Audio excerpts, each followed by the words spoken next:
In the stillness of night, the mind drifts toward forgotten places. The hum of distant wind, the soft pulse of the earth beneath us, and the faint shimmer of ancient dust. They whisper of a world long vanished, a civilization that once breathed with quiet perfection and then simply ceased to be. Before the rise of Egypt's pyramids, before the chants of Mesopotamia, another world had flourished along the banks of gentle rivers. The Indus Valley, a realm of peace and balance that time itself forgot.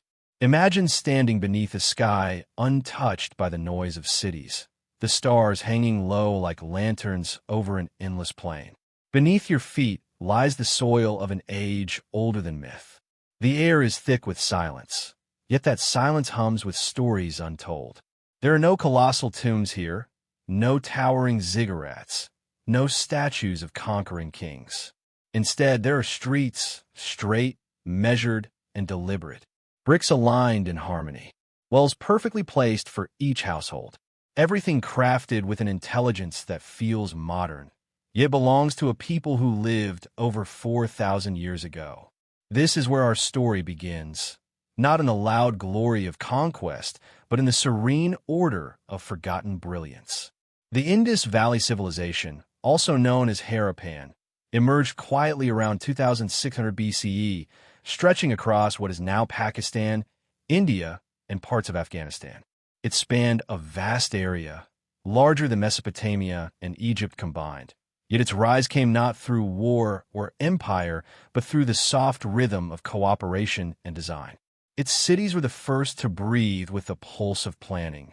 Grids and drains, courtyards and granaries, all arranged with an elegance that defies the idea of primitive beginnings. Yet for centuries, the world did not know this civilization existed. Its name was buried beneath layers of time, swallowed by the earth, and forgotten even in local memory. When the British archaeologists of the early 20th century stumbled upon the ancient bricks of Harappa, they could not comprehend what they were looking at. To them, it seemed impossible that such precision could belong to a time so distant. But there it was, a lost world emerging from dust, its silence deeper than any known history. There is something haunting about ruins that refuse to explain themselves. Unlike Egypt, the Indus Valley left behind no decipherable texts, no proclamations of kings, no poems carved in stone. What survives are symbols, carved seals, delicate beads, and the echo of flowing water that once sustained life across vast plains.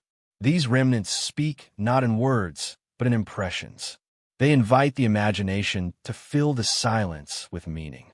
Who were these people who mastered the art of balance, and then vanished without a trace of violence or decay?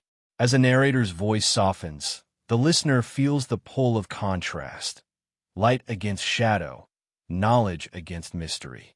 Civilization, we are told, is a fragile thing, yet here was one that thrived in harmony with nature, untouched by the hunger for power that would later define so many empires. The Indus people built without ego, worshipped without grand temples, traded without conquest. And then, at some unseen hour, their cities grew quiet. The fires dimmed. The workshops cooled. The riverbanks that once sang with life fell into silence. This is not the story of a fall, but of a fading, a twilight that still glows faintly beneath the soil. Even now, archaeologists and dreamers sift through the ruins of Mohenjo-daro and Harappa, brushing away layers of time as though uncovering not just a civilization, but a reflection of ourselves.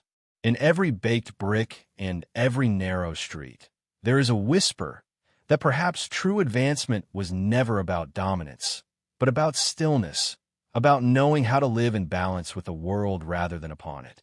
And so, as you listen, imagine the slow rhythm of ancient footsteps, the rustle of woven fabric, the scent of wet earth after rain. Imagine a city lit by oil lamps, its people moving quietly through narrow lanes, their lives guided by order and respect for unseen laws of balance. Somewhere, a potter shapes clay on a wheel, the motion eternal. A child watches the stars from a rooftop, tracing constellations we still name today. A priest or poet perhaps hums softly near a pool of water, the surface reflecting the moon as though holding a secret too delicate to speak aloud. Time, like the rivers that shape this land, has moved on, shifting, erasing, and yet somehow preserving. What remains are fragments, but fragments that breathe. The Indus Valley, though silent, still lives in the dust and rhythm of South Asia, in the flowing rivers that continue their quiet course toward the sea. Its mystery persists not because it is lost, but because it was never fully found. It lies between the known and the unknowable, the perfect place for the mind to wander as it drifts toward rest. Tonight, as we journey deeper into its world, let the soft echoes of the Indus Valley guide you. Let the mystery unfold, not as a puzzle to be solved, but as a dream to be experienced. For in the silence of forgotten civilizations, there is a peace that speaks beyond words, a reminder that even what time forgets can still whisper to those who listen. It began with an accident, as so many rediscoveries of the past do. In the early years of the 20th century, when the British Empire still laid its iron veins across the Indian subcontinent, railway workers near a small town called Harappa began to pull ancient bricks from the earth. They were large, uniform, and perfectly baked, too perfect, in fact, to belong to any recent structure. To them, these were just building materials, convenient for laying tracks. But with every cartload of earth removed, the ground gave up more of its secret, until the whispers of something vast began to rise from beneath the soil. When archaeologists were finally called, they could not have imagined what they would find. They expected perhaps the ruins of some medieval fort, a forgotten outpost, or a buried temple. What they uncovered instead was an entire city, precise, symmetrical, and eerily silent. Street after street, brick after brick, the shape of a civilization began to reveal itself, one that had been erased not by war or conquest, but by time itself. Harappa had slept for nearly 4,000 years, waiting for the sound of shovels to wake it once more. Not long after, another city emerged from the dust, hundreds of miles away, near the banks of the Indus River. Its name, Mohenjo-daro, meant the mound of the dead. The air there was thick and dry, the color of ancient clay. Excavators found walls, courtyards, wells, and entire neighborhoods.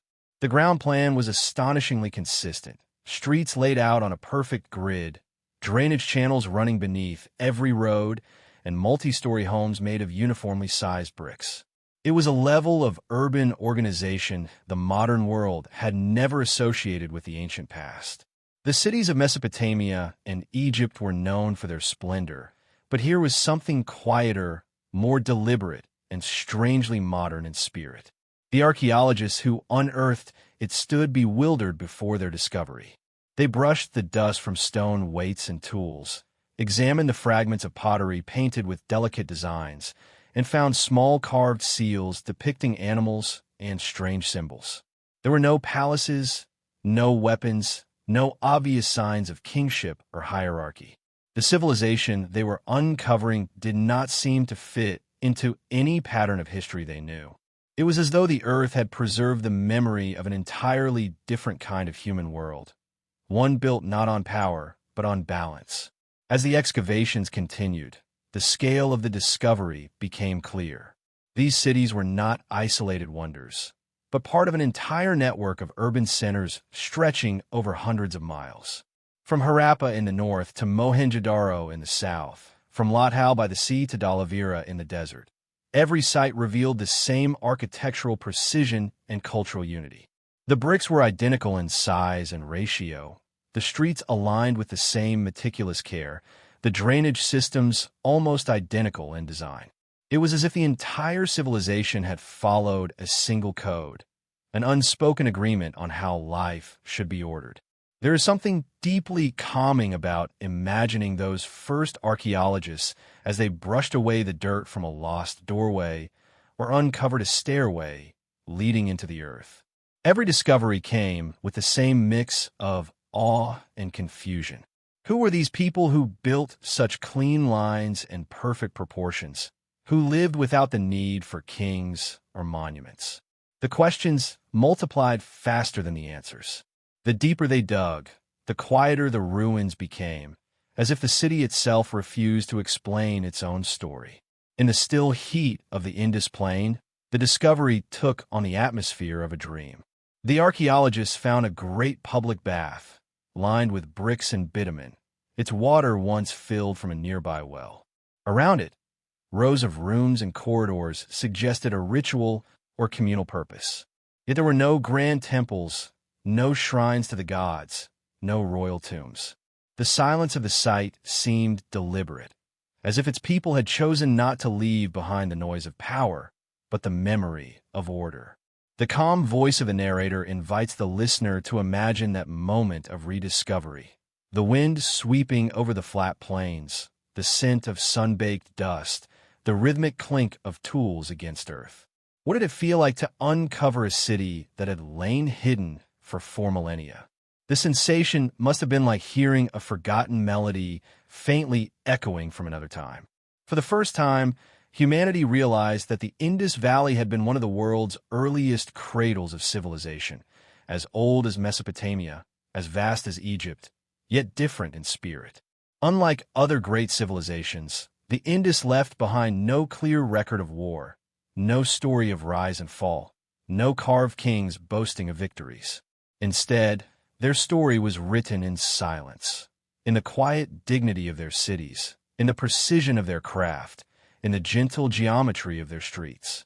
It was as if their legacy had been built not for glory, but for peace. Each unearthed artifact deepened the mystery. Tiny stone seals carved with the figures of bulls, elephants, and unicorn-like beasts.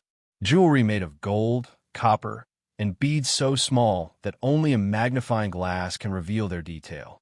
Toys carved from clay, miniature carts, rattles, and animals. A civilization advanced enough to standardize brick ratios and weights, yet playful enough to craft toys for its children. The combination of logic and warmth hinted at a people whose lives were both organized and deeply human. As the 20th century unfolded, archaeologists began to realize they were standing before one of the most sophisticated societies of the ancient world, a civilization that had mastered hygiene, planning, and trade long before the known empires of antiquity. But what was most striking wasn't what they found, but what they didn't. There were no great statues, no inscriptions glorifying kings, no murals depicting conquest. The Indus Valley seemed to have existed in a state of quiet balance, where collective order mattered more than individual power. When the sun sets over the excavated mounds of Mohenjo-daro today, the shadows stretch across ancient streets that once carried the murmur of daily life. The wind moves gently through what remains of doorways, courtyards, and wells. The air feels charged with the echoes of conversations that ended thousands of years ago. The discovery of this lost world did not simply expand our understanding of history. It reshaped it. It reminded us that greatness does not always roar. Sometimes it hums softly beneath the soil, waiting to be remembered. And so, from a handful of ancient bricks pulled out of the ground for a railway line, an entire civilization re-emerged, silent, symmetrical, and serenely mysterious. The Indus Valley, once forgotten, now stood again in the light, challenging everything we thought we knew about where humanity began. Its rediscovery was not only a triumph of archaeology, but a quiet reminder that history is never truly gone. It only sleeps, and sometimes, when the world is quiet enough, it wakes. Long before the deserts stretched wide and silent, before the rivers thinned into memory, the land of the Indus Valley pulsed with water and life. It was a world shaped by the rhythm of rivers, vast, breathing arteries that carried not only water, but meaning, connecting thousands of settlements like threads in a living web. The Indus and its sister, the lost Sarasvati, were not mere rivers. They were the civilization's heartbeat, its calendar, its source of both abundance and mystery. In their flow lay the secret of the Indus people's prosperity, and perhaps their fate. Imagine standing on the banks of the Indus River 5,000 years ago. The sun, is gentle, the morning air thick with the scent of damp clay and reeds. The water glimmers like molten glass, carrying with it the whispers of faraway mountains. Along the river's edge, fields of barley and wheat sway in the wind. Farmers guide oxen through fertile soil, their movements slow and rhythmic, as if in sync with the river's own pulse. The world feels timeless, calm, abundant, ordered. These rivers were not just sources of water, but living deities to the people who dwelled beside them. Every bend and ripple carried a spiritual resonance, every flood a lesson in balance. The Indus Valley Civilization rose where the rivers met the plains, their cities built with careful respect to the direction of flow and the contour of the land. They seem to understand something that modern societies often forget, that prosperity depends not on conquering nature, but on harmonizing with it. The Indus itself was immense, winding through what is now Pakistan and northwestern India, gathering tributaries from the snow-fed Himalayas. But to the east, another great river once flowed, the Sarasvati, whose memory lingers in ancient hymns and myths. Its banks, long vanished, were said to be lined with countless towns and temples, forming one of the most fertile regions of the ancient world. For centuries, the Sarasvati carried life across the desert, until one day, it didn't. Its waters receded, swallowed by shifting sands and time. The connection between these rivers and the people who depended on them was more than physical. It was emotional, even spiritual. The rivers dictated the rhythm of seasons, the timing of harvests, the patterns of trade. Their floods replenished the soil. Their calm stretches allowed boats to glide silently between settlements, carrying goods, stories, and perhaps even dreams. Along their banks, potters shaped their clay, merchants built docks, and families gathered in the cool of the evening to listen to the eternal murmur of water. It is believed that the Indus Valley people mastered the art of irrigation long before others, channeling and storing water with quiet precision. Archaeologists have found reservoirs, wells, and drains that suggest an intimate knowledge of hydraulics. Water flowed not only through the rivers but through the very veins of their cities, running beneath streets, connecting homes, keeping life steady and pure. It was an infrastructure built not out of domination, but out of respect for flow. Even today, their engineering seems graceful, born of intuition rather than greed. When night fell over the Indus plains, the rivers reflected the stars. Travelers and traders followed these mirrored paths, guided by constellations that shimmered in the moving water. The landscape itself seemed alive. The hum of insects, the croak of frogs, the rustle of palm leaves, all blending with the slow murmur of the current. In this natural music, the civilization found its peace. The people of the Indus Valley may not have left behind songs carved in stone, but they lived by a rhythm as ancient as the earth itself.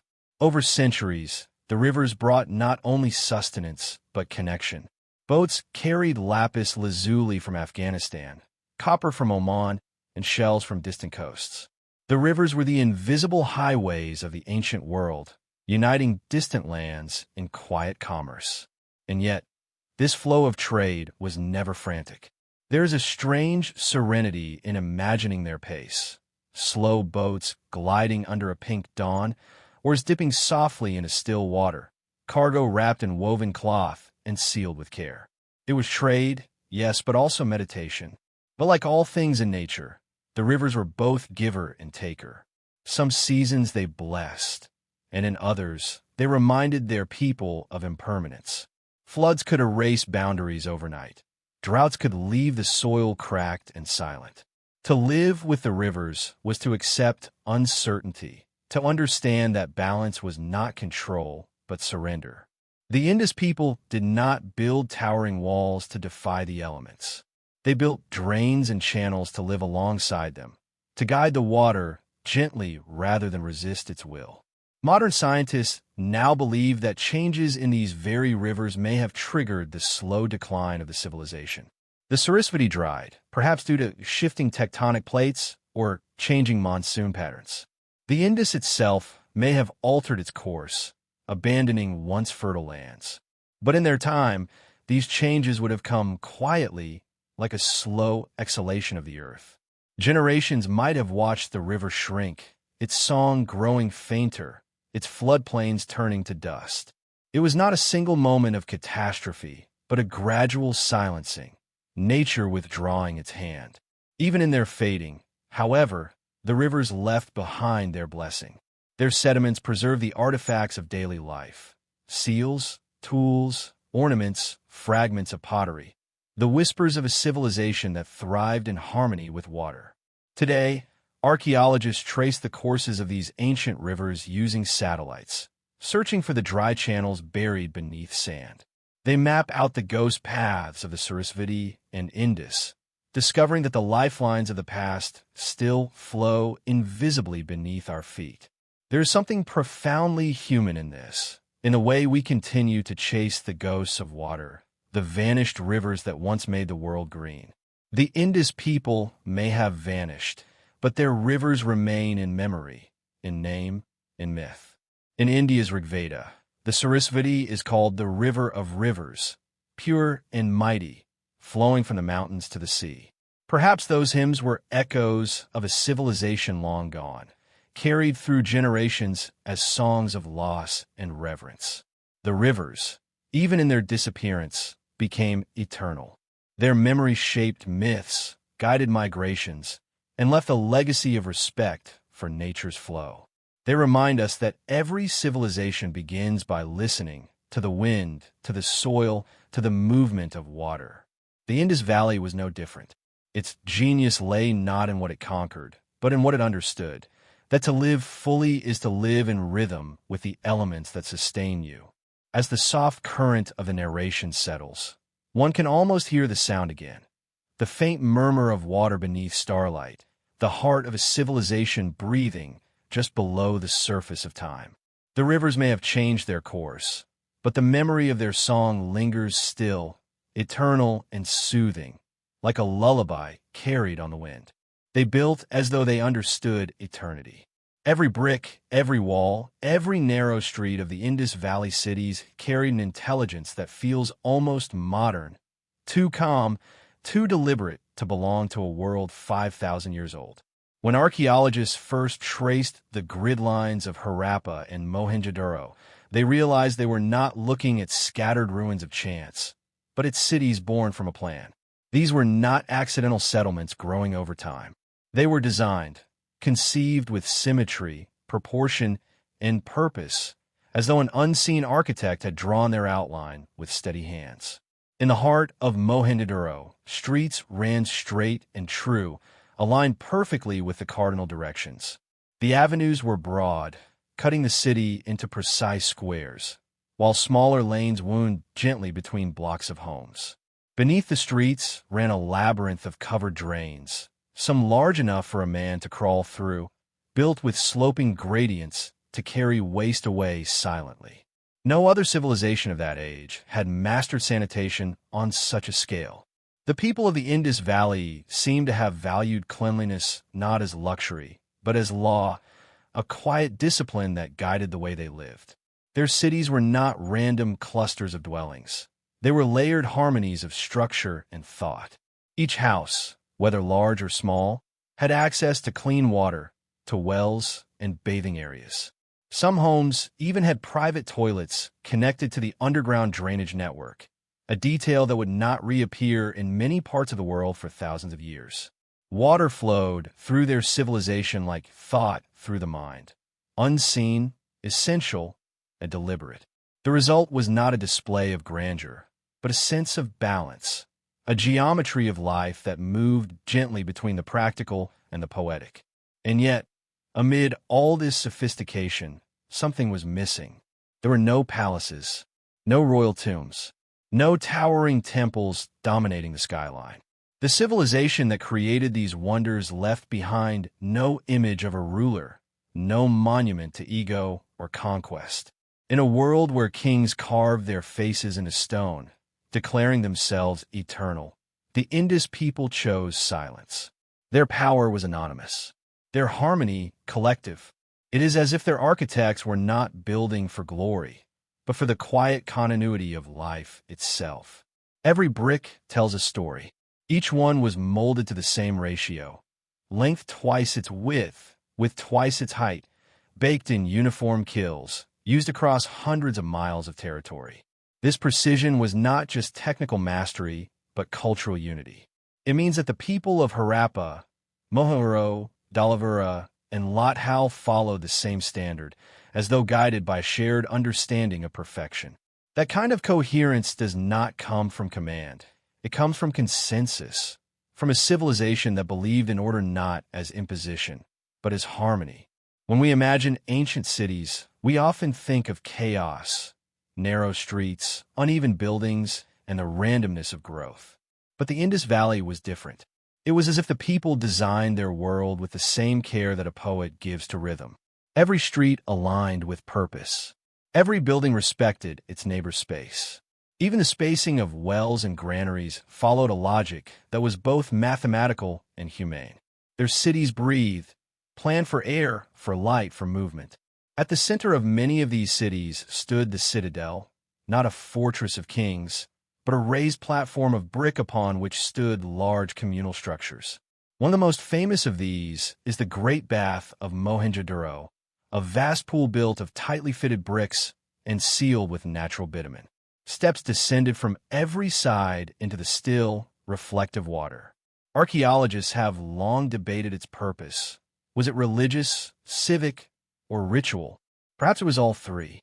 In the calm reflection of its surface, we glimpse something sacred yet human, a civilization that found its purity not in temples, but in water, not in idols, but in balance. The lower city spread out beneath the citadel, a vast grid of homes, workshops, and market spaces. The houses, though built from the same materials, varied slightly in size, evidence of individuality, but not hierarchy. Courtyards opened into shared spaces where families might have gathered at dusk. The architecture spoke not of defense, but of community. No massive walls to keep enemies out, only gentle boundaries to organize the flow of life. The sense of safety here came not from military power, but from social harmony. There is a serenity in this vision, an entire civilization built not to dominate, but to coexist. And yet, as we study these ruins, their silence unsettles us. How could such complexity exist without visible rulers, without monuments to ambition? Perhaps their governance was collective or spiritual or something beyond our comprehension. Perhaps leadership in the Indus Valley was not about ruling others, but about maintaining the balance of the whole. In that way, their architecture might have been their philosophy, a physical expression of harmony. The granaries of the Indus cities reveal yet another layer of their brilliance. Massive brick platforms held rows of rectangular rooms designed to store grain. Air channels allowed ventilation to keep the harvest dry, protecting against spoilage. Food, the lifeblood of survival, was preserved not by individual households, but in shared structures, evidence of communal organization. These granaries were not monuments to power, but to preparation, foresight, and care. They reveal a people who planned not for conquest, but for continuity. As the narrator's voice softens, one can almost feel the texture of the bricks beneath the fingertips, still warm from the sun after millennia. You can imagine the quiet hum of the city at dusk, the low voices of families at their doorsteps, the soft clatter of pottery, the echo of footsteps on brick streets. Lamps flicker in narrow alleys. A breeze moves through open courtyards, carrying with it the scent of baked earth and cooking grain. Everything feels measured, peaceful, alive. This was a civilization that did not shout its greatness. It lived it. In many ways, the Indus Valley cities were more than places. They were ideas made real. The idea that human life could be ordered without oppression, structured without chaos, advanced without vanity. Their cities were the embodiment of quiet intelligence, built not to dazzle, but to endure. And perhaps that is why, even in their ruins, they still feel alive. Time, with all its storms and silences, could not erase their design. The bricks still lie where they were placed, their angles sharp, their lines true. The drains still run straight. The walls still whisper of the people who once walked there. Their architecture, like their civilization, is a meditation on balance, on humility, on the quiet brilliance of human hands guided by purpose. And so, as the dust of centuries settles again over Harappa and Mohenjo-daro, the lesson of their design endures. That true greatness does not need monuments or names. It needs only care, precision, and peace. The simple art of building a world meant not to rule, but to last. When we step deeper into the story of the Indus Valley, beyond its serene streets and perfect bricks, we arrive at something even more mysterious: its language. Among all the legacies that this ancient civilization left behind, none puzzles the modern mind more than the tiny, inscribed seals and tablets scattered across its ruins. They are small objects, yet they carry the weight of a civilization's soul. Each seal bears strange symbols, delicate lines, curves, and pictographs, etched with a precision that suggests both artistry and system. These are the fragments of a language that once bound millions together, a script that, to this day, no one has been able to read. When archaeologists first uncovered these seals, they were struck by how consistent the inscriptions were across vast distances. From the plains of Harappa to the coastal city of Lathal, the same signs appeared, carved in the same style, arranged in sequences that hinted at grammar and meaning. There are about 400 distinct symbols, too many for an alphabet, too few for a pictographic language like ancient Egyptian hieroglyphs. The words, if we can call them that, are brief, often no more than 5 or 6 characters. Some signs repeat, others appear only in certain contexts, suggesting a language with rules, patterns, and structure. Yet the key to unlocking them remains missing, as though the civilization deliberately took its voice with it into the earth. What these seals represent is not merely a lost language. It is a lost way of seeing the world. Each symbol was more than a sound or a word. It was an image, a piece of a worldview encoded in lines and curves. The people of the Indus Valley used these seals for trade, for ownership, perhaps for ritual. Many are carved with animals: bulls, elephants, rhinoceroses, unicorn-like creatures, all rendered with extraordinary detail. The famous unicorn seal, with its graceful single-horned beast standing before a mysterious object, has become the most iconic of them all. What was it? A mythical creature? A symbol of power? A spiritual totem? The answer remains suspended between myth and meaning. The material of the seals tells us as much as their symbols. Most were made from steatite, a soft stone that could be carved with precision and then hardened by fire. Some were pierced to be worn as amulets, others stamped into clay, leaving impressions on trade goods. These impressions, found far beyond the borders of the Indus Valley, in Mesopotamia, in the Persian Gulf, reveal that this civilization was not isolated. Its merchants and travelers moved along vast networks of exchange, carrying with them not just goods, but ideas. And every time they pressed their seal into wet clay, they left behind a whisper of identity, an unreadable signature of a forgotten people. It is a strange thing to encounter a script that cannot be read. In every other great civilization, writing becomes the bridge between past and present, the voice that speaks across time. Through hieroglyphs, we can hear the prayers of ancient Egypt. Through cuneiform, we can read the records of Sumer. But the Indus script stands silent, like music written in a key we no longer understand. Generations of linguists have tried to decode it.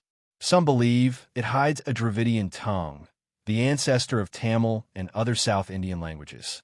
Others think it may be an early form of Sanskrit or something entirely lost to time. Each theory holds fragments of possibility, but none has unlocked the full song. The brevity of the inscriptions adds to the challenge. There are no long texts, no monuments covered in writing, no Rosetta Stone to serve as a guide.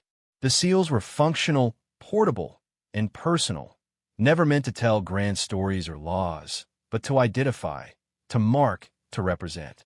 This brevity turns the language into a kind of puzzle, a minimalist code whose meaning depends on context that no longer exists.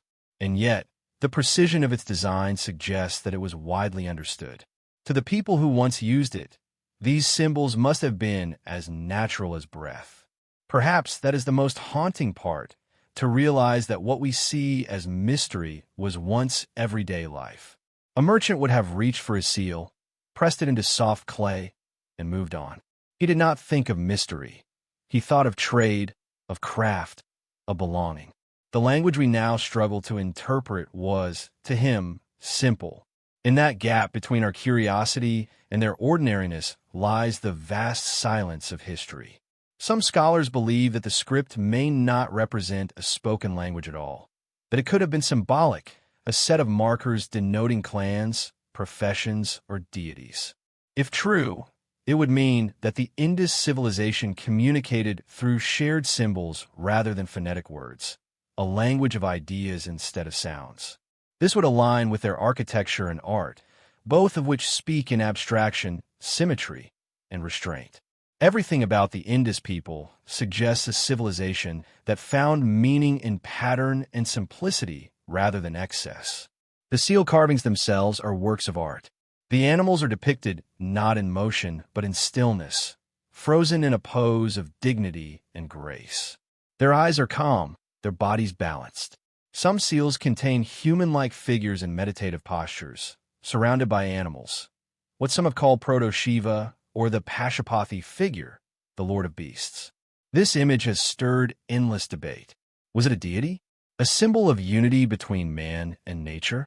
Or simply an echo of early spiritual thought that would later evolve into Hinduism's rich tapestry of gods and myths? The answers shimmer beyond reach, like reflections in moving water. To imagine the scribes of the Indus Valley is to picture quiet artisans at work in the glow of oil lamps, carving each line with a steady hand. Their tools were simple, yet their skill immense. They were not writing to be remembered, but to record the rhythm of their lives. Somewhere in those delicate lines lies the pulse of trade, the presence of faith, the whisper of governance. Every symbol carved on stone was a fragment of a shared understanding. An entire civilization speaking fluently in a tongue now turned to dust. And yet, perhaps the mystery itself is the message. In its silence, the Indus script reminds us of the limits of knowledge, of how much can be lost when language fades. It teaches us humility, that even the most advanced societies can vanish without leaving a clear word behind. But it also gives us wonder. For every time a new seal is uncovered, it renews the quiet thrill of possibility, that somewhere, someday, someone will read these symbols again, and the Indus Valley will finally speak. Until then, the script remains like a dream, vivid, precise, and silent. It is the heartbeat of a vanished world, carved into stone, waiting patiently beneath the weight of centuries. Each sign, each curve, each enigmatic figure is a reminder that human expression takes many forms, and that sometimes the deepest meanings are the ones that cannot be translated at all. As dawn rises over the ancient plains, light spills softly across the ruins of what were once bustling centers of human harmony. Among the dust and stone of Harappa, Mohenjo-daro, Lathau, and Dhalavira, there emerges a single truth. These were cities of extraordinary design. In their silence, one can almost hear the rhythm of life that once pulsed through their lanes, the sound of water trickling through drains, the gentle hum of trade, the soft footsteps of people moving through streets aligned like a living grid. No chaotic sprawl, no chance arrangement of huts or dwellings. Everything here was built with thought, balance, and an astonishing sense of order.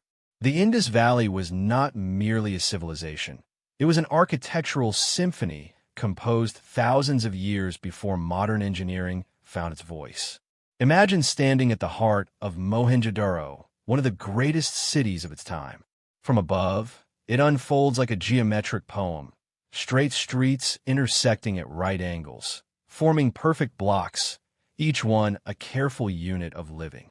Houses, made of baked brick, were uniform in size and structure. Some stood 2 stories high, with staircases carved in stone. The streets were wide enough for carts to pass, yet narrow enough to keep the city cool. Beneath the visible world ran another, a labyrinth of covered drains, clay pipes, and water channels so advanced that even modern cities could take lessons from them. Each home had access to clean water and proper waste disposal, a level of civic planning unmatched for millennia. The Great Bath of Mohenjo-daro remains one of the civilization's most striking features. A massive pool made of meticulously sealed bricks, fed by wells and drained through sophisticated systems. It seems to have been a place not of leisure, but of ritual. Its presence hints at a culture where water was sacred, where cleansing and purity were woven into daily life. The steps descending into its cool depths speak of ceremony, reflection, and perhaps something even more profound, a belief in the unity of the physical and spiritual worlds. The bath stands silent now, its water long vanished, yet its structure endures as a symbol of human precision guided by purpose. Further south, at Latal, the architects of the Indus displayed another wonder, a dockyard, perhaps the world's first. It connected the city to the Gulf of Cambodge, allowing ships to anchor and trade goods from distant lands. This was not an isolated people. The Indus merchants dealt in carnelian beads, cotton, spices, and crafted seals, items found as far as Mesopotamia. Their dockyard reveals both technical genius and a worldly vision. They understood tides, water levels, and construction techniques that resisted erosion. Latal was not merely a city by the sea. It was a portal through which the Indus people reached the wider world. In the deserts of Kutch, Dhalavira stands apart as a marvel of adaptation. Built in an arid region, it relied on one of the most intricate water conservation systems of the ancient world. Massive reservoirs, underground drains, and channels captured every drop of rain. The city was divided into distinct zones: the citadel, the middle town, and the lower town, each laid out with clarity and function. Here, too, symmetry ruled. The urban design of Dhalavira seems to reflect a consciousness that was not only practical, but philosophical, a deep understanding that human life must flow with nature, not against it. What is most astonishing is not just the technical skill of these builders, but the uniformity of their design across hundreds of miles. From the mountains of Baluchistan to the coasts of Gujarat, the same principles guided every settlement. The bricks were of standard size. The measurements followed consistent ratios. It was as if a single architectural language united the entire civilization. And yet, there are no records of kings, architects, or master planners. The order appears to have been communal, a shared understanding of how life should be lived, not dictated by a ruler's command, but sustained by collective wisdom. Within these cities, the houses tell stories of equality and restraint. There were no palaces towering over common dwellings, no visible signs of extreme wealth or poverty. The differences in size were minor, perhaps reflecting function rather than status. Each home had its own well, its own bathing area, its own connection to the drainage system. This kind of planning suggests a society that valued the well-being of all, not the glorification of a few. The architecture itself speaks of a balanced social order, one that placed harmony above hierarchy. As evening falls across these ruins, one can almost picture life as it was. A potter turning his wheel in the courtyard. Children playing near the well, their laughter echoing through the narrow streets. Merchants weighing goods under soft sunlight. Women pouring water into clay basins, their movements graceful and unhurried. The scent of baked earth, smoke from hearths, the hum of conversation blending with the rustle of wind through reeds. It must have been a world where time flowed gently, guided by rhythm rather than haste. But architecture in the Indus Valley was more than function. It was philosophy in form. Every alignment, every drain, every courtyard was a statement of balance between human need and natural law, between order and freedom. The people seemed to understand that their environment was not an obstacle to be conquered, but a partner to be respected. The cities were built near rivers not only for sustenance, but for harmony, for the rivers were sacred, living veins of the earth. When the rivers shifted, so too did the cities, always following the rhythm of water, never fighting against it. This sense of balance extended even to their materials.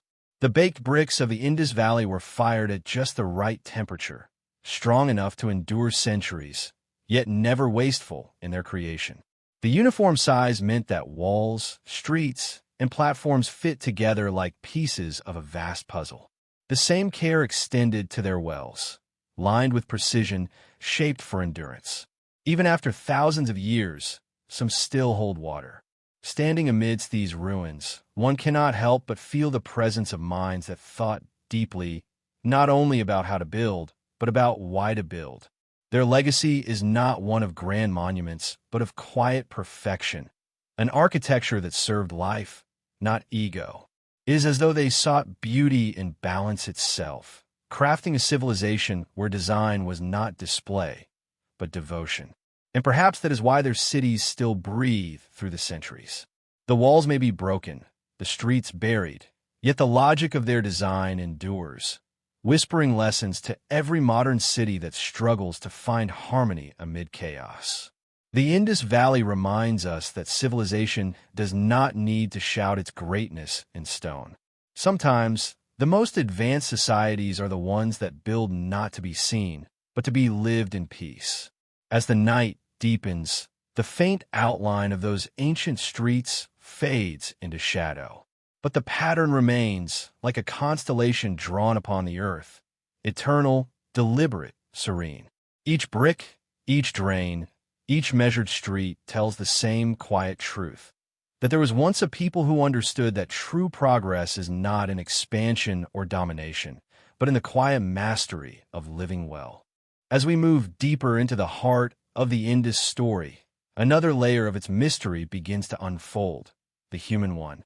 For behind the bricks, the grids, and the silent seals, there were lives.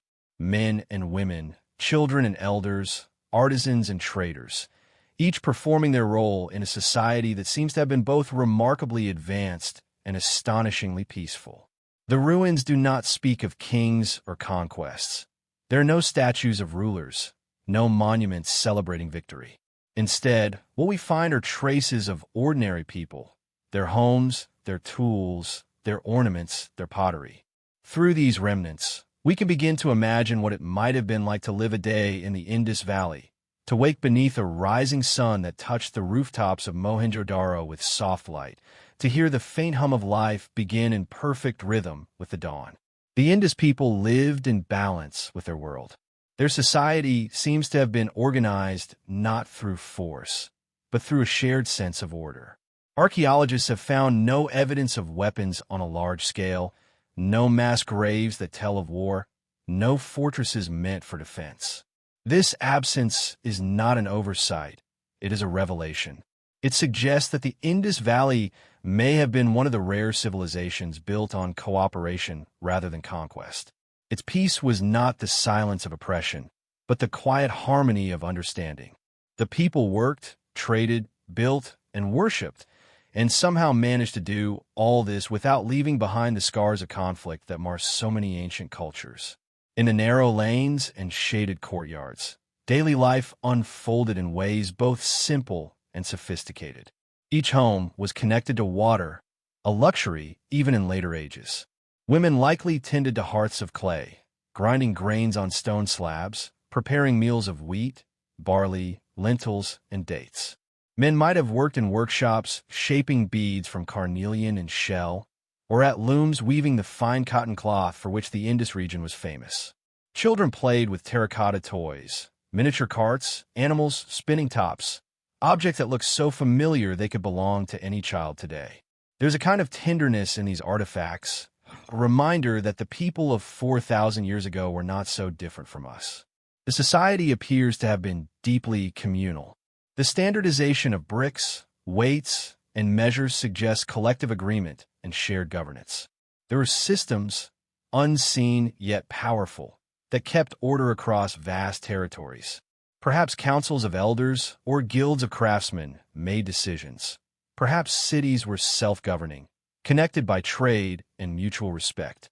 Whatever the mechanism, it worked with astonishing efficiency.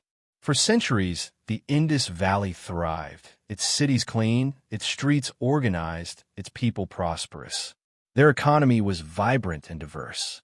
Farmers cultivated the fertile plains, irrigating their fields from the rivers that fed the land. They grew not only grains, but cotton, perhaps the first people in history to spin and weave it into fabric. The discovery of cotton threads in ancient ruins reveals the delicate precision of their craft. Traders carried these goods across deserts and seas, their routes stretching to Mesopotamia, where Indus seals and beads have been found. In return, they may have received metals, stones, and other materials. It was a world connected not by conquest, but by commerce, where value was measured not in plunder, but in craftsmanship and exchange. Among the most striking aspects of the Indus people is their relationship with cleanliness and health. Almost every home had a bathing area, and drains carried waste away efficiently. Public wells provided fresh water.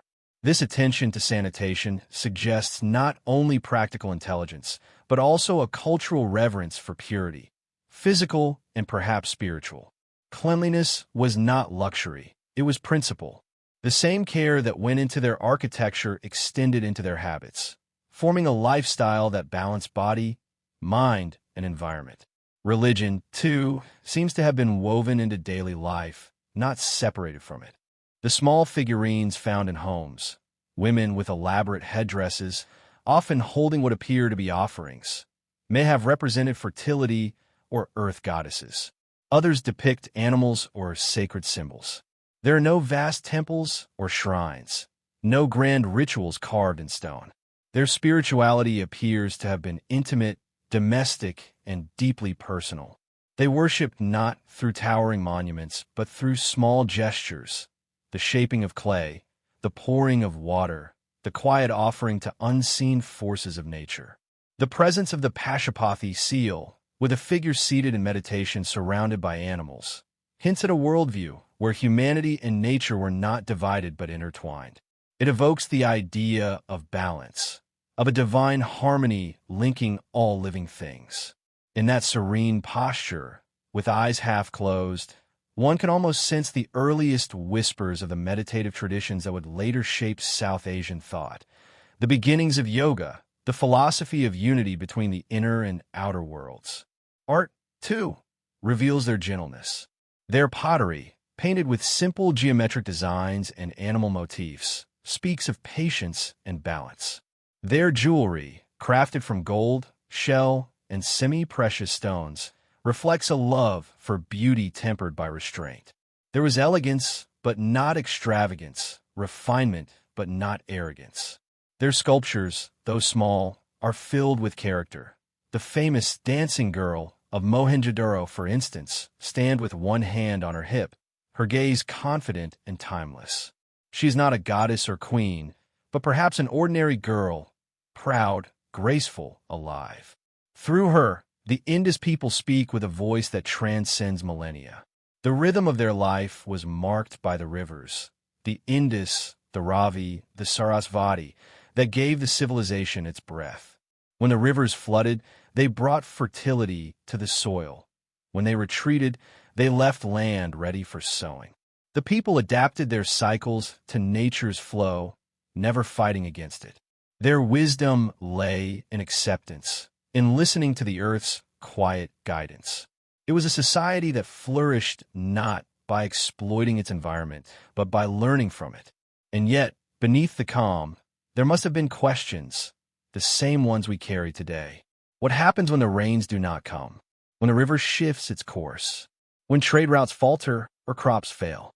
Perhaps those concerns murmured at the edges of their tranquil world, subtle foreshadowings of what was to come. But for long centuries, the Indus people endured, their balance intact, their lives guided by quiet grace. When one stands now among the ruins of their cities, it is easy to feel their presence. The walls, though broken, still outline their days. The wells still hold echoes of voices. The streets still remember the footsteps of a civilization that sought no glory in war, no dominance in empire, but found its greatness in the perfection of everyday life. In their simplicity, there was wisdom. In their order, there was peace. And in their silence, there was strength. To think of the Indus people is to think of humanity at its gentlest, builders of cities without kings, makers of art without vanity, traders without conquest. Their world reminds us of what civilization might look like when it grows not from ambition, but from harmony. In their forgotten streets lies the memory of a way of living that was both ancient and timeless, a rhythm of existence in tune with nature, community, and the quiet dignity of peace. The world of the Indus Valley was one of remarkable sophistication, yet beneath that sophistication lay a gentle pulse, the rhythm of daily life that held the civilization together. To imagine this world is to slow one's breath and listen to the quiet hum of existence 4,000 years ago. The mornings would have begun softly, with the first light touching the rooftops of clay and brick and the distant sound of a river moving through the plains. The air would have been cool, scented with earth and grain, as farmers stepped from their homes to tend their fields and artisans prepared their tools for the day's work. There were no empires here, no kings demanding tribute. Instead, there was a shared understanding, a quiet cooperation that allowed the people of the Indus to build one of the most peaceful societies ever known. The absence of grand monuments or royal tombs tells us something profound about these people. Power was not centralized in a single figure. There was no pharaoh, no emperor, no eternal ruler carved into stone. Instead, authority seems to have been distributed, perhaps through councils or community leaders. It was governance without tyranny, order without oppression. Every city, from Harappa in the north to Lathal by the sea, carried the same design principles and systems, suggesting communication and shared purpose rather than domination. This unity without hierarchy is one of the most mysterious and inspiring features of the Indus civilization. It was a society built not around a ruler, but around values, balance, cleanliness, trade, and peace. At the core of that society were the homes, small sanctuaries of clay and brick where daily life unfolded with quiet purpose. Each house had its own courtyard, open to the sky, where families gathered. Wells provided clean water, drains carried waste away. In these spaces, people worked, ate, prayed, and rested. Women shaped pottery or prepared meals. Men wove cloth or traded goods. Children played with toys made of terracotta, miniature animals, carts, whistles, and figurines. These tiny artifacts, preserved by time, carry the warmth of human touch across millennia. They tell us that even in ancient times, childhood had its laughter, its games, its innocent wonders. The people of the Indus Valley seem to have valued cleanliness not as vanity, but as a form of respect for themselves, for their neighbors, and for nature. Archaeologists have found evidence that bathing was a daily ritual, with homes containing small wash areas and carefully designed drainage. Public baths, like the great one at Mohenjo-daro, suggest that water held spiritual importance.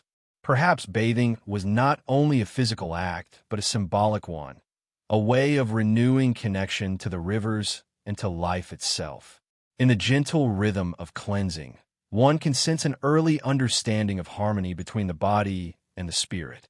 Their society was sustained by labor, but that labor was dignified. The artisans of the Indus Valley were masters of their crafts, bead makers, potters, metalworkers, and weavers. They worked with a precision that still astonishes modern scholars.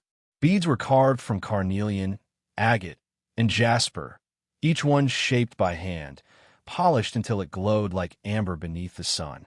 Gold ornaments were forged with delicate beauty, often paired with shells or stones from distant lands. Pottery bore geometric patterns and images of animals, each design balanced and symmetrical, suggesting not just artistry, but philosophy, an appreciation for order and repetition that mirrored the society's values. The farmers, too, were innovators. They grew wheat, barley, peas, dates, and cotton, perhaps the first civilization to spin and weave the plant in a cloth. Their tools were simple, yet efficient. They understood irrigation, using channels and reservoirs to control the flow of water. Their crops sustained thriving cities, and their surpluses allowed trade to flourish. Along the banks of rivers and the coasts of the sea, markets would have come alive, rows of traders exchanging beads, grain, spices, and fabric. There were no coins, yet systems of weight and measure were standardized, revealing trust and shared understanding. It was trade built on balance, not greed, and it was through trade that the Indus people connected to the world beyond. Seals from the Indus have been found in Mesopotamia, suggesting contact with Sumerian cities thousands of miles away. Ships likely sailed from Lothal's dockyard, carrying goods across the Arabian Sea. Imagine the sight of those vessels. Wooden hulls creaking softly, sails catching the desert wind, departing from the Indus shores under the glow of a setting sun. On board were not soldiers or conquerors, but merchants and explorers, their mission not domination, but exchange. The social fabric of the Indus Valley appears to have been remarkably egalitarian. There are differences in wealth, of course, but not extremes. The city planning, the standardized homes, and the shared amenities suggest a culture where dignity was not the privilege of a few, but the inheritance of all. There were no palaces towering over the poor. There are no symbols of vast inequality carved into stone. Instead, there was quiet balance, a kind of social peace that seems almost utopian when compared to later empires of the ancient world. Religion, too, was gentle and rooted in the natural world. There were no temples carved into mountains or idols of conquering gods. Instead, spirituality bloomed in small, clay figures and sacred symbols.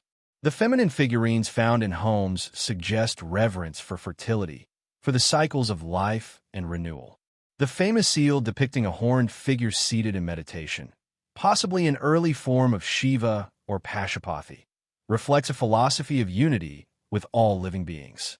Cattle, bulls, and elephants appear frequently in art, perhaps symbols of abundance, patience, and power held in peace. Their gods were not distant. They were woven into the rhythms of life, present in the river, the rain, the soil. What is most striking, however, is the civilization's absence of ego.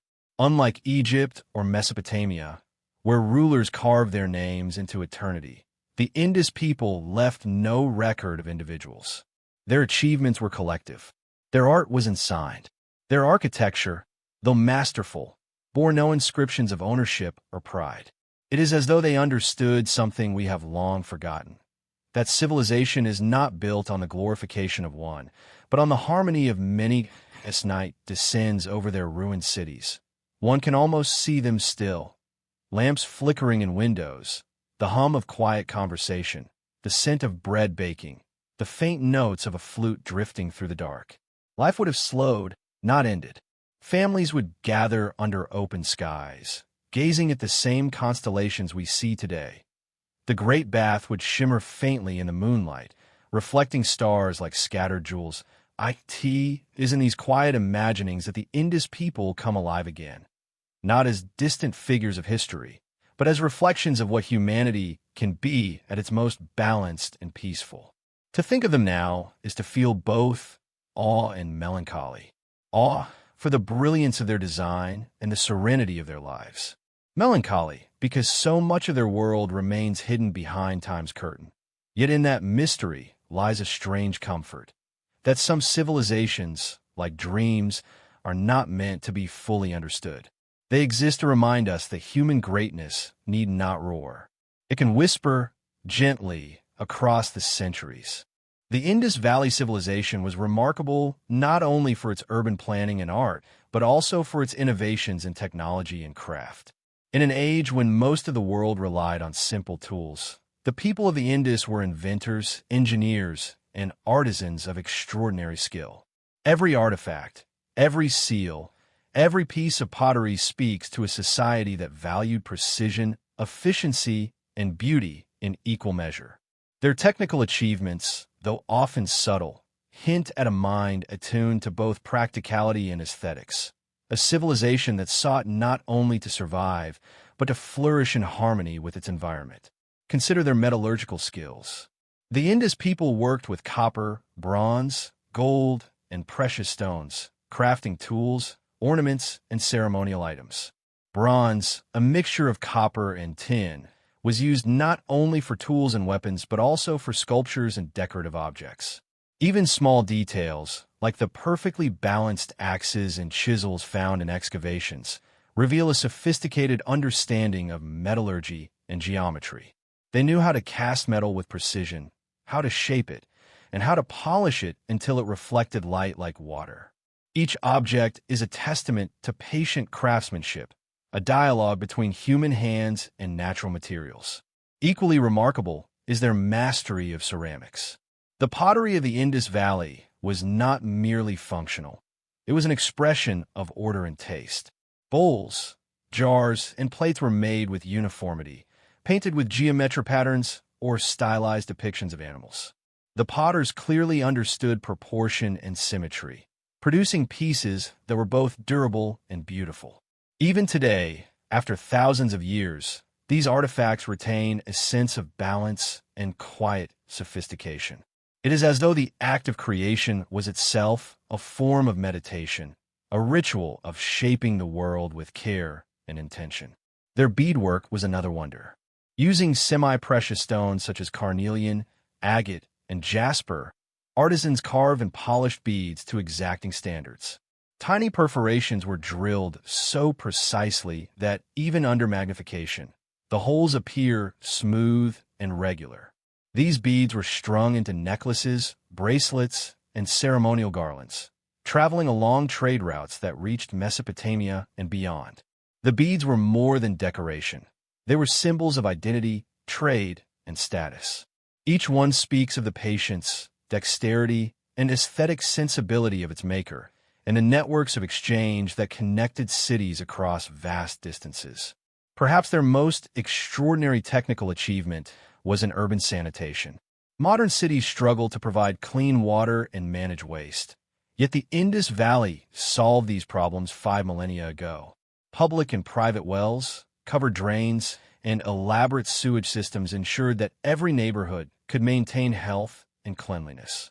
The Great Bath of Mohenjo-daro, a massive water reservoir, was both a communal and perhaps ritualistic space, demonstrating a profound understanding of water management. This emphasis on hygiene was rare in the ancient world and reflects a civilization that valued life and health as much as commerce or beauty. Their engineering extended to water conservation, particularly in cities like Dalavira. Situated in a dry region, Dalavira relied on a network of reservoirs, channels, and step wells to collect and store rainwater. These structures were built with such precision that they could withstand both floods and droughts, ensuring a steady supply of water for the city's residents. This shows a sophisticated understanding of hydraulics, geology, and urban planning, knowledge derived not from theory, but from careful observation of the environment and experimentation over generations. Trade and transportation were equally advanced. The Indus people constructed docks, harbors, and storage facilities to manage goods transported via rivers and seas. Lothal's dockyard, for example, is considered one of the earliest known in human history. Its design allowed ships to be moored safely, even during tidal fluctuations, indicating that the Indus engineers had a precise understanding of water levels, tides, and construction. This kind of infrastructure reveals not just technical skill, but also economic vision. They understood that connectivity and exchange were essential for a thriving civilization. Standardization was a hallmark of Indus technology. Bricks were made in uniform sizes across cities separated by hundreds of kilometers, suggesting not only coordinated production, but also shared rules and systems of measurement. Weights and scales were standardized, enabling fair trade and economic stability. This precision points to a society with a deep sense of order, a civilization where efficiency and reliability were not incidental, but central to daily life. Even in textile production, they excelled. The Indus people were among the first to cultivate cotton and spin it into threads suitable for weaving. This early textile industry allowed them to produce garments that were light, breathable, and suitable for the climate, while also providing goods for trade. The cultivation, spinning, and weaving of cotton would have required a combination of agricultural knowledge, manual skill, and communal coordination, another example of their ability to integrate innovation into the rhythm of daily life. And yet, what is most striking is that all of these technical achievements were integrated seamlessly into life. They were not ostentatious displays, but quiet solutions to everyday problems. Cities flowed, water ran clean, goods were traded fairly, and lives were sustained with dignity. Innovation in the Indus Valley was not about domination or spectacle. It was about creating a world that functioned with balance, reliability, and beauty. Every tool, every drain, every bead was part of a system designed to serve people, not impress them. Art and technology in the Indus Valley were not separate domains. They coexisted in harmony. The precision of a carved seal, the smooth symmetry of a bead, the flowing lines of pottery, and the meticulous layout of streets all reflect a civilization that merged function with aesthetics. Craft and utility were intertwined, revealing a culture where intelligence and sensitivity were inseparable. This blending of practicality and artistry gave the Indus Valley its enduring aura, a civilization that impresses not through grandeur, but through subtle perfection. Even today, archaeologists marvel at their ingenuity. Modern reconstructions of drainage systems, waterworks, and urban layouts reveal knowledge that would be remarkable even centuries later. The Indus engineers observed, calculated, and experimented, creating systems that responded to their environment rather than imposing upon it. Their technology was intelligent, adaptable, and resilient, qualities that allowed the civilization to flourish for centuries in an era when much of the world struggled with basic survival. The Indus Valley teaches a lesson that echoes through time, that progress is most enduring when it serves life rather than spectacle, when it is measured in care, balance, and respect for the natural world. Their innovations in metal, pottery, water, trade, and textiles were all aimed at sustaining a society that valued health, community, and beauty. In their silent ruins, we glimpse a people who understood that the most profound form of intelligence is the one that quietly improves daily life, that merges aesthetics with utility, and that seeks harmony with the world rather than dominance over it. In the end, the technology of the Indus Valley is more than a catalog of achievements. It is a philosophy, a worldview, a testament to human potential when skill, observation, and respect for life converge. Every brick, every bead, every channel of water was a part of this philosophy, a subtle, enduring, and profoundly humane approach to civilization. The Indus Valley, in its quiet precision and unspoken elegance, reminds us that the greatest innovations are often those that serve others, harmonize with nature, and persist long after their creators are gone. Amidst the ruins of the Indus Valley, another layer of mystery emerges, one that whispers of faith, ritual, and the unseen connections that bound this civilization together. While the cities were meticulously planned, the language remains undeciphered, and the technology astonishing. It is the spiritual life of the Indus people that perhaps intrigues us most deeply. Unlike other ancient civilizations, which built towering temples or carved monumental statues of gods and kings, the Indus Valley leaves only subtle traces of belief. Tiny figurines, enigmatic seals, and carefully placed artifacts suggest a culture in which spirituality was interwoven with daily life, quiet, intimate, and profoundly human. The small terracotta figurines found in homes across Harappa and Mohenjo-daro are among the most telling of these traces. Many depict women, often with exaggerated features, possibly symbolizing fertility, creation, and the continuity of life. Their hands sometimes hold what appear to be offerings, or perhaps symbolic items whose meaning has been lost to time. These figures, no larger than a hand, suggest a spirituality that was personal and domestic, centered on the cycles of life, and the nurturing of family and community. Unlike the grand temples of Egypt or Mesopotamia, the Indus people seem to have experienced the sacred in the intimate spaces of daily life. Animals play a recurring role in Indus symbolism. Bulls, elephants, tigers, and even mythical creatures appear on seals, pottery, and amulets. Some animals, such as the one-horned bull found on the famous unicorn seals, may have had spiritual significance or represented power, fertility, or protection. Others, like elephants and tigers, may have symbolized strength, endurance, or divine guardianship. These images were not mere decoration. They were a language of belief, a way to connect the material and spiritual worlds without the need for written explanation. In the absence of temples, these symbols carried meaning, resonating through the homes and workshops of the living city. The Pashupati seal is perhaps the most famous glimpse into Indus spirituality. It depicts a figure seated in a meditative posture, surrounded by animals, with an aura of calm authority. Scholars have suggested that this figure represents an early form of a deity, possibly a precursor to the later Hindu god Shiva, the lord of animals.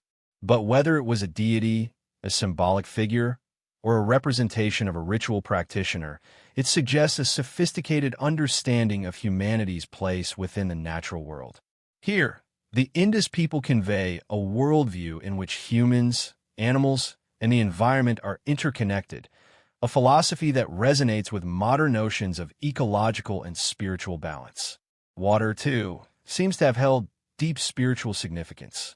The Great Bath of Mohenjo-daro, a massive structure built from precisely laid bricks and sealed with bitumen, suggests ritual purification or communal gathering. Though its exact purpose remains debated, the care and scale of its construction imply that it was more than a functional reservoir. Water, in its stillness and clarity, may have been seen as a medium of renewal, a way to cleanse the body, mind, and spirit. Baths and waterworks, integrated into the urban layout, reflect a culture in which ritual and daily life were inseparable, where the sacred flowed alongside the practical. The absence of monumental temples or centralized priesthood does not indicate a lack of spirituality. Rather, it suggests a form of religious life that was decentralized, egalitarian, and personal. Worship may have taken place in homes, in courtyards, or by rivers. Offerings may have been made quietly, without public display. This kind of spirituality emphasizes experience over spectacle, connection over hierarchy. It is a reminder that faith does not require grand architecture or state sponsorship to flourish. Sometimes it thrives most profoundly in the quiet corners of ordinary life. Ritual objects, too, tell stories of belief. Seals and amulets were often used in daily commerce, perhaps to invoke protection, luck, or divine favor. Terracotta bowls, incense holders, and ceremonial figurines indicate that rituals were integrated into work, trade, and home life. Unlike civilizations that separated sacred from mundane, the Indus Valley seems to have woven them together, creating a rhythm in which spirituality was continuous and life-affirming. Symbolism was also deeply embedded in their art. Geometric patterns, repeated motifs, and animal imagery were not random. They carried meaning, perhaps cosmological, perhaps practical, perhaps moral. The Indus people used these symbols to communicate ideas about order, harmony, and the forces that governed life. Every seal pressed into clay, every design painted on pottery, every carved figure was a reflection of a worldview in which humans existed in balance with the world around them. Even funerary practices offer glimpses of their spiritual life. While graves are sparse and simple, the placement of bodies and occasional inclusion of goods suggest respect for the dead and belief in continuity beyond life. Objects placed with the deceased were likely meant to sustain them in another existence, or to honor the cycle of life they had participated in. This attention to death, though understated, speaks to a civilization deeply aware of impermanence and the rhythms of nature. Perhaps the most profound lesson from Indus spirituality is its subtlety. The civilization shows us that profound belief does not need loud proclamations. It can exist in a carefully carved seal, in the placement of a bath, in the selection of a figurine. It can be expressed in daily acts, preparing food, caring for water, crafting a bead, tending to a child. Their spiritual life, hidden yet present, whispers across millennia, urging modern observers to consider the quiet, consistent forms that connection, care, and reverence can take. And so, as we wander through the ruins today, the traces of their faith linger like soft echoes.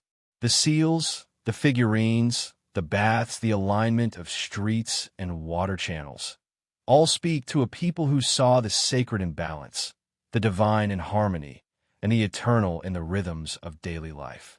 There is no grandiose display, no overwhelming spectacle, only the quiet, persistent presence of a civilization that understood that spirituality is not always about spectacle, but about integration, the seamless blending of mind, body, society, and environment. In contemplating the spiritual world of the Indus Valley, we are reminded that human expression is multifaceted. Art, technology, architecture, and ritual were all intertwined, forming a cohesive culture that valued harmony above ego, reflection above conquest. The people of this forgotten civilization did not seek to impress future generations with monuments, but to live in alignment with their world, leaving behind only subtle hints of their beliefs. It is in those hints that we find both wonder and mystery, the delicate threads that connect us to lives long past, yet not entirely lost to memory. In the story of the Indus Valley, trade is a current that flows quietly beneath every street, through every workshop, and along every riverbank. Unlike many ancient civilizations, whose power and influence were measured by the size of their armies or the grandeur of their monuments, the Indus people appear to have measured their success through connection, through networks of commerce, communication, and exchange that spanned vast distances. Their cities, carefully planned and meticulously maintained, were not isolated fortresses. They were nodes in a vibrant web that linked people, goods, and ideas across hundreds, perhaps thousands of miles. Trade was the lifeblood of this civilization, and in understanding it, we glimpse the heartbeat of a people who were both practical and visionary, capable of sustaining complex networks while living in balance with their environment. The archaeological record reveals that the Indus people were engaged in trade on a scale that astonishes modern scholars. Materials sourced from distant lands, carnelian from Gujarat, lapis lazuli from Afghanistan, shells from the Arabian Sea, were transformed into beads, ornaments, and ceremonial items, then moved along trading networks that connected the plains and coasts of South Asia to Mesopotamia and beyond. Each item tells a story, the journey of raw material, the skill of the craftsman, and the hands of merchants who transported it, creating an interconnected economy in an era when travel and communication were laborious and slow. These were not merely objects of commerce. They were symbols of connection, of human ingenuity, and of the capacity to cooperate across distances. Seals, perhaps the most famous artifacts of the Indus Valley, were central to trade. Small, portable, and intricately carved, these seals were likely used to stamp goods, mark ownership, and signify authenticity. Each seal bore distinct symbols, animals, humans, or abstract motifs, which may have represented particular merchants, guilds, or regions. When pressed into wet clay, the seal left a permanent mark, a signature of authority and trust. The consistency of these seals across distant cities indicates not only sophisticated commerce, but also shared standards and agreements, a system of trust that bound the civilization together without a centralized state. The seals speak of a culture that valued accountability, precision, and communication, where trade was as much about reputation as it was about profit. Harappa and Mohenjo-daro, two of the largest cities, functioned as major trade hubs. Streets lined with workshops and marketplaces suggest a vibrant commercial life. Craftsmen worked in specialized districts, producing beads, pottery, tools, and ornaments, while merchants coordinated the movement of goods both within the city and to external markets.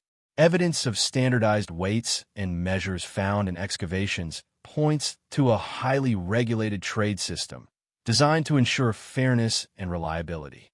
This level of sophistication is remarkable for a civilization that existed more than 4,000 years ago. It is a testament to the Indus people's ability to organize complex social and economic systems without overt hierarchies or coercive rule. Trade also extended to the sea. Lathal, a city situated along the modern Gujarat coast, housed one of the earliest known dockyards in the world. This harbor facilitated maritime trade, allowing ships to anchor safely and exchange goods with distant regions.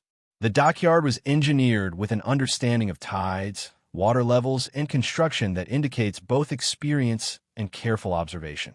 Through Lathal, the Indus people likely reached regions of the Persian Gulf, trading beads, textiles, and other products for metals, stones, and possibly finished goods. Maritime trade connected the Indus Valley to the broader world, exposing its people to new ideas, technologies, and cultures, while reinforcing their own systems of craft and commerce. The commodities traded tell us much about Indus society. Carnelian beads, polished to a reddish shine, were highly prized. Cotton textiles, among the first in human history, were valued for their softness and versatility. Pottery, painted with geometric or animal motifs, carried aesthetic and practical value. Metals such as bronze, copper, and gold were not only utilitarian but symbolic, used in rituals and personal adornment. Each product was a testament to skill and labor, a tangible representation of the society's ingenuity. But beyond their material value, these goods functioned as cultural ambassadors, carrying Indus aesthetics, technology, and symbolism to distant lands. Through trade, the civilization extended its influence without conquest, creating networks of respect, trust, and mutual dependency. The merchants themselves were remarkable figures in this system. They were not warriors or kings, but facilitators of connection. They navigated rivers, deserts, and seas, often relying on knowledge of the seasons, currents, and topography. They communicated using the standardized seals, weights, and measures, ensuring that transactions remained consistent across cities and regions. In a world without written contracts, these markers represented trust and integrity. The Indus merchants were early masters of what we now call supply chains, balancing production, transport, and exchange with precision and foresight. They created economic stability that allowed the civilization to flourish for centuries. The Indus trade networks were not merely economic. They were cultural arteries. Ideas, technologies, and artistic motifs traveled alongside goods. Lapis lazuli from Afghanistan may have inspired designs in beadwork. Motifs from distant lands may have appeared on pottery. The movement of goods facilitated dialogue, albeit silent, between peoples separated by hundreds of miles. Trade was a form of diplomacy, a way of maintaining peace and mutual understanding without the need for armies or empires. The Indus Valley demonstrates that human connection and influence can be achieved through commerce and cooperation as much as through conquest. Rivers were the highways of this commerce. The Indus River, flowing from the mountains to the sea, provided a natural route for transporting goods. Smaller tributaries allowed for the movement of materials to interior cities. Boats and rafts carried heavy loads, while artisans prepared goods for distant markets. Riverine trade was seasonal, guided by monsoons and water levels, and required careful planning and knowledge of the natural world.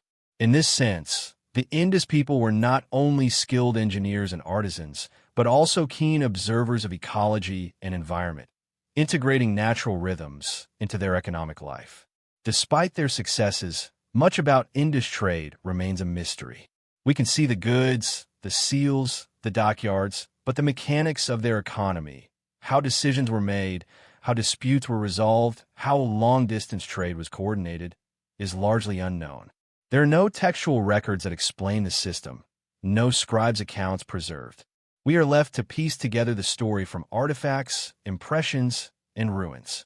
This absence of documentation adds a layer of intrigue. We can admire the precision and sophistication of their trade, yet the details remain tantalizingly out of reach. It is as if the civilization itself chose to leave its story in symbols, bricks, and objects rather than in words.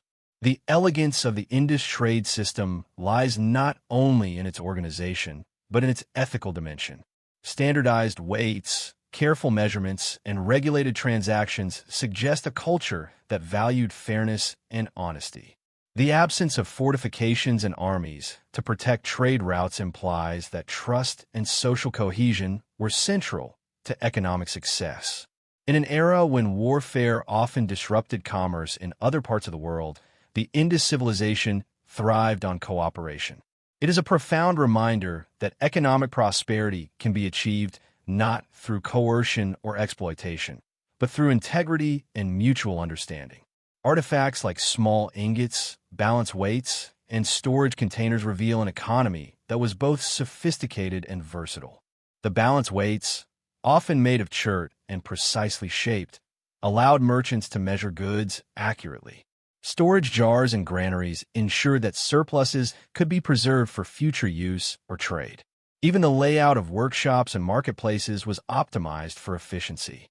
Every detail, from urban planning to product design, reflected an understanding of systems and networks.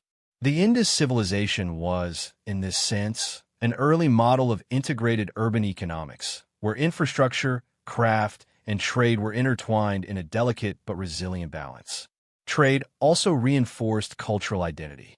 Indus goods carried distinct styles, geometric designs, animal motifs, and standardized seals that were instantly recognizable across regions. Even when exchanged with foreign lands, these items maintained a visual and symbolic continuity, reflecting the civilization's aesthetic and cultural coherence. Trade thus became a medium not only for goods but for ideas, art, and identity, ensuring that the Indus voice traveled far beyond its borders. Every bead, seal, and textile was a carrier of culture, a subtle assertion that the civilization existed, flourished, and mattered. Perhaps the most remarkable aspect of Indus trade is its longevity. Archaeological evidence suggests that these networks operated for centuries, surviving environmental changes, shifting rivers, and the rise and fall of neighboring civilizations. The economy was resilient, adaptive, and sophisticated, demonstrating a level of social and organizational intelligence rare even in modern contexts. Trade was not merely about wealth. It was about survival, connection, and continuity. It allowed the civilization to endure, thrive, and leave a legacy that continues to fascinate us millennia later. Trade, in the Indus Valley, was therefore much more than commerce. It was a philosophy, a way of life, and a testament to human ingenuity. It reveals a people who understood the interconnectedness of cities, rivers, seas, and cultures, who balanced practicality with ethics and efficiency with beauty. Every seal pressed into clay, every bead polished to perfection, every boat launched into the river was part of a larger vision, a vision of civilization not as domination or conquest, but as connection, cooperation, and sustained balance. As we stand amidst the ruins of Harappa, Mohenjo-daro, or Lathal, it is impossible not to imagine the constant flow of human activity. Merchants negotiating deals, artisans crafting goods, boats gliding across the river, and seals leaving their impressions on clay. Trade was the invisible thread that held the Indus world together, binding people, places, and ideas into a cohesive whole. It was at once practical and poetic, mundane and extraordinary, a testament to the ingenuity and resilience of a civilization that remains one of history's greatest mysteries. Through trade, the Indus Valley Civilization reached beyond its rivers, its cities, and its mountains, touching lands and lives far away, leaving a legacy of connection and ingenuity that speaks to the brilliance of a people who achieved harmony, precision, and influence without force. In this intricate web of commerce and culture, we see not just a civilization of brick and clay, but a civilization of vision, trust, and enduring human spirit. The decline of the Indus Valley Civilization remains one of history's most haunting enigmas. For centuries, these cities of meticulous planning, bustling trade, and quiet spirituality thrived along the fertile plains of the Indus River. Harappa, Mohenjo-daro, and Lathal were marvels of human ingenuity, but by around 1900 BCE, many of these cities were abandoned, and the civilization gradually faded into obscurity. Unlike the collapse of empires driven by conquest or invasion, the unraveling of the Indus world appears to have been quiet, gradual, and complex, leaving behind a trail of ruins and mysteries rather than dramatic battlefields. To understand their disappearance, we must step carefully into the interplay of environmental change, societal resilience, and the fragility of urban life. Evidence suggests that environmental factors played a central role in the civilization's decline. The Indus River, which had sustained agriculture, trade, and urban planning for centuries, began to shift its course. Satellite imagery and geological studies indicate that tributaries once relied upon by cities like Mohenjo-daro and Harappa may have dried up or changed their flow. Such hydrological changes would have had devastating consequences. Fields once rich with barley, wheat, and cotton could no longer sustain crops. Wells ran dry, and granaries could not support the population. Water scarcity would have forced communities to adapt, migrate, or abandon their urban centers entirely. This interplay between human settlement and natural forces highlights the delicate balance the Indus people maintained, a balance that even their extraordinary ingenuity could not indefinitely safeguard. Climate change may have further compounded the problem. Studies of sediment cores and ancient pollen suggest that around 2000 BCE, the region experienced reduced monsoon rains and prolonged droughts.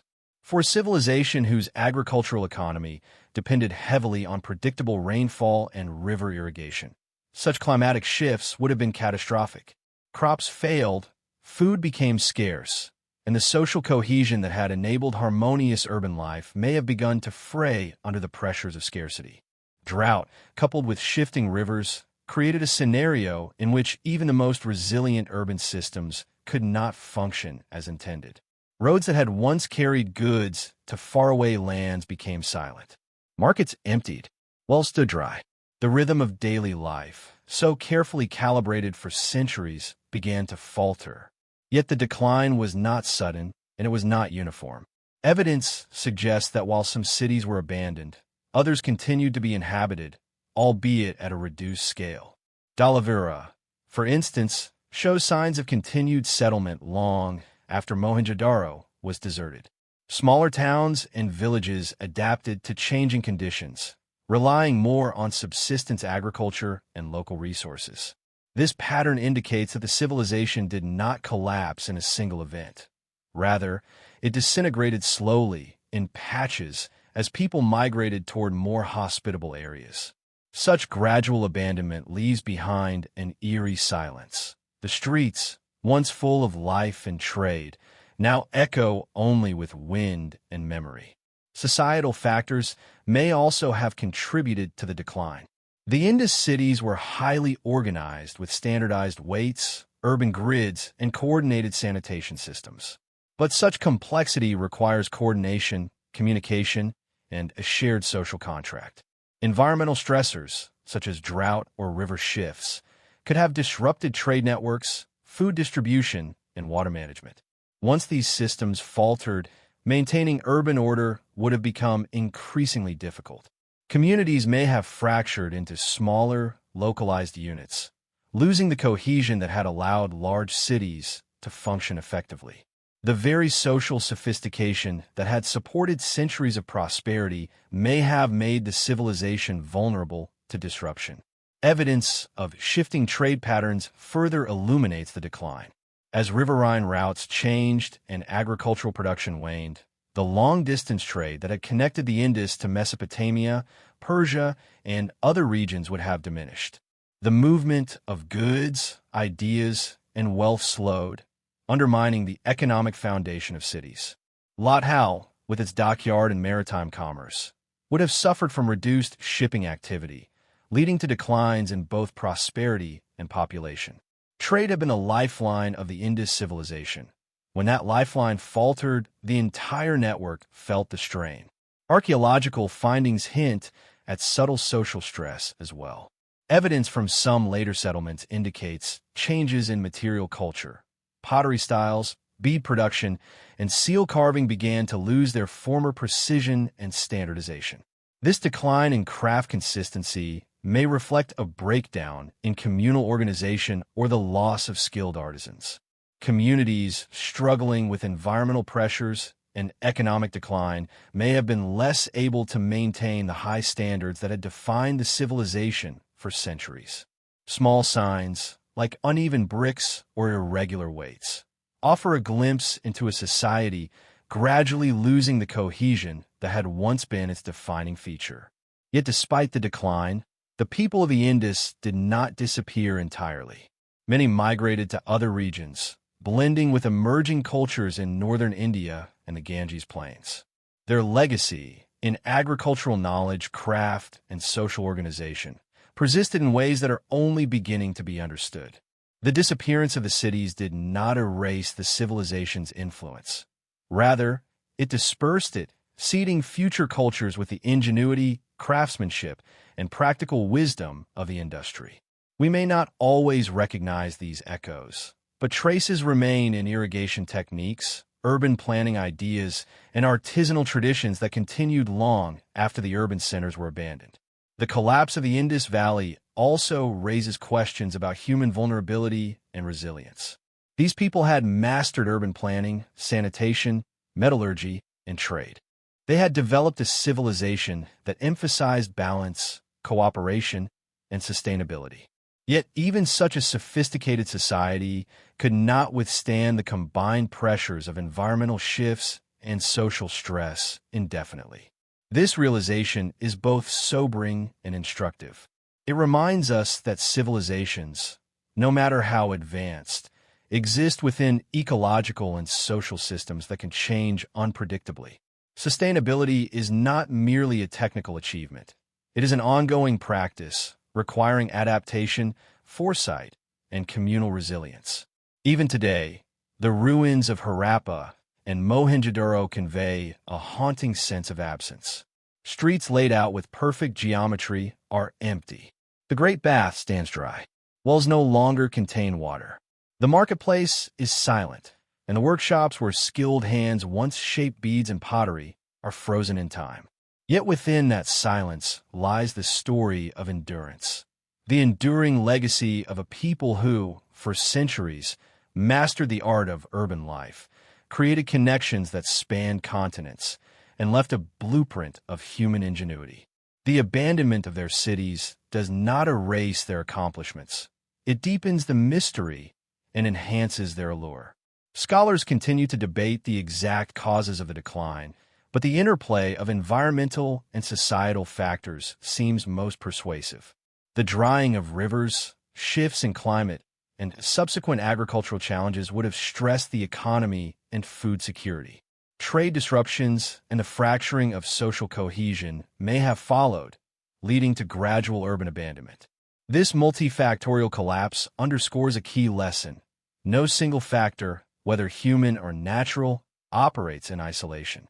Civilizations are dynamic, complex systems, vulnerable to the accumulation of pressures over time. Yet even in decline, there is beauty in continuity. Smaller settlements, adapting to changing conditions, preserve the knowledge and practices of the industry artisans continued to craft beads, pottery, and textiles, albeit on a smaller scale. Farmers cultivated crops suited to altered landscapes. These adaptations reveal resilience, the ability of human societies to persist, evolve, and continue despite the loss of urban grandeur. The civilization may have faded from prominence, but it left traces that rippled through time, influencing the cultures that followed. The enigmatic disappearance of the Indus Valley Civilization adds to its enduring fascination. Unlike the dramatic fall of empires like Rome or the conquests of Mesopotamian kingdoms, the Indus declined quietly, leaving no written accounts to explain its fate. We are left to reconstruct its story from the material traces it left behind. The streets, baths, seals, beads, and pottery that speak volumes about human achievement and fragility. This silence invites reflection, encouraging us to consider the interplay between human ambition, environmental change, and the impermanence of even the most sophisticated societies.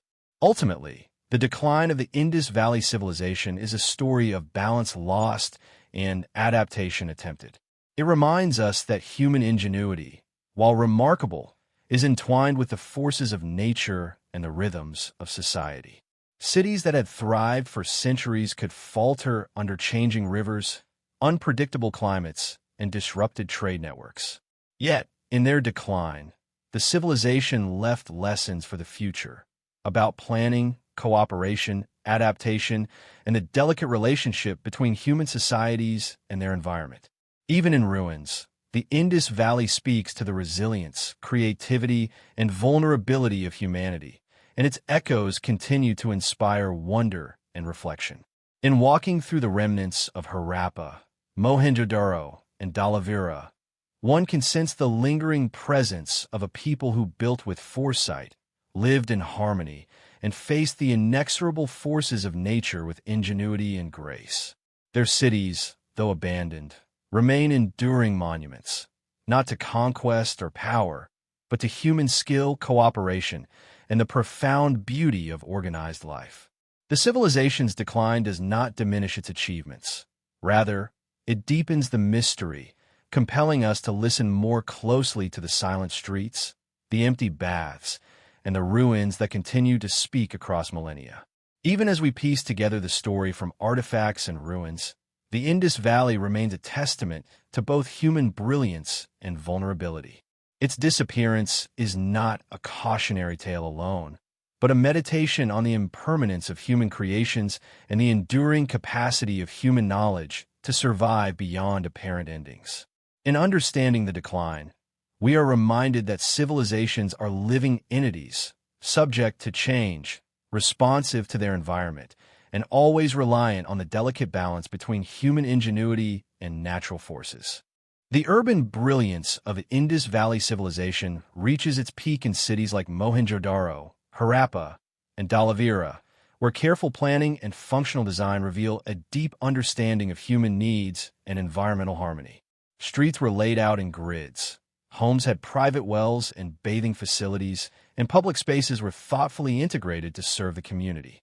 This meticulous attention to infrastructure and organization reflects a society that valued both practicality and balance, demonstrating that advanced civilizations can thrive through careful stewardship rather than conquest or spectacle. Trade and craftsmanship were central to the Indus way of life. Artisans created beads, pottery, seals, and other objects with precision and aesthetic sensibility, reflecting both utility and beauty. Standardized weights, measures, and seals suggest sophisticated systems of trust and cooperation, facilitating exchange across cities and regions. These networks carried goods, ideas, and cultural values, weaving a sense of cohesion and shared identity throughout the civilization. Even in the smallest artifacts, we see evidence of cultural continuity and social care, illustrating a society attentive to detail and committed to harmony. The spiritual life of the Indus people was subtle yet pervasive. Rituals appear to have been woven into daily routines, integrated into homes, workshops, and communal spaces rather than concentrated in monumental temples. Terracotta figurines, amulets, and symbolic animal motifs suggest reverence for natural cycles, fertility, and perhaps proto-deities. This seamless blend of sacred and mundane reflects a worldview that embraced mindfulness, ethical living, and interconnectedness between people, community, and the environment. As we reflect on the peak of the Indus civilization, we are struck not only by its achievements, but by its quiet sophistication. It demonstrates that advanced societies can flourish through balance, thoughtful planning, cultural integration, and shared human values. Even centuries later, the ruins and artifacts continue to whisper lessons about cooperation, resilience, and the enduring beauty of a life lived in harmony with both people and nature. The decline of the Indus Valley Civilization marks a poignant chapter in its story, a gentle reminder of both the fragility and resilience of human societies. Cities like Mohenjo-daro, Harappa, and Dhalavira, once bustling with life, gradually fell silent as environmental changes, shifting river courses, and social pressures disrupted daily life. Yet, even in decline, the legacy of the Indus people endured. Knowledge of urban planning, trade, agriculture, and craft did not vanish with abandoned streets and empty homes. It traveled with migrating populations, influencing future civilizations across the Indian subcontinent. Artifacts and ruins reveal subtle hints of life during the final centuries. Well-planned homes, careful drainage systems, and small but intricate craftwork that speak to the enduring attention to detail and daily care of the people. Even in decline, the values of balance, community, and harmony with nature remained evident. Trade networks and shared standards, which once connected distant cities, likely persisted in smaller communities, carrying forward the culture's sophistication in miniature forms. The mystery of the civilization deepens as we realize how much remains unknown. The Indus script is undeciphered, leaving us to imagine conversations, records, and rituals that remain silent. Yet these gaps invite reflection and wonder. The civilization story is not just about what was lost, but about what endured. The principles of organization, craft, cooperation, and the subtle integration of daily life with spiritual awareness. In contemplating the decline of the Indus Valley, we see both impermanence and continuity, fragility and resilience. Its legacy reminds us that civilizations are measured not only by monumental architecture or conquest, but also by the quiet persistence of knowledge, culture, and human ingenuity. Even as cities emptied, the wisdom of the Indus people quietly shaped the world that followed, whispering lessons about balance, harmony, and the enduring rhythms of life. The Indus Valley Civilization, with its meticulously planned cities and sophisticated artifacts, offers a glimpse into a world of balance, harmony, and quiet ingenuity. Streets aligned in grids, homes with private wells and bathing areas, and public facilities such as granaries and communal baths reveal a society attentive to both communal welfare and personal comfort. Beyond its urban planning, the civilization's craft and trade networks reflect a culture that valued precision, beauty, and cooperation.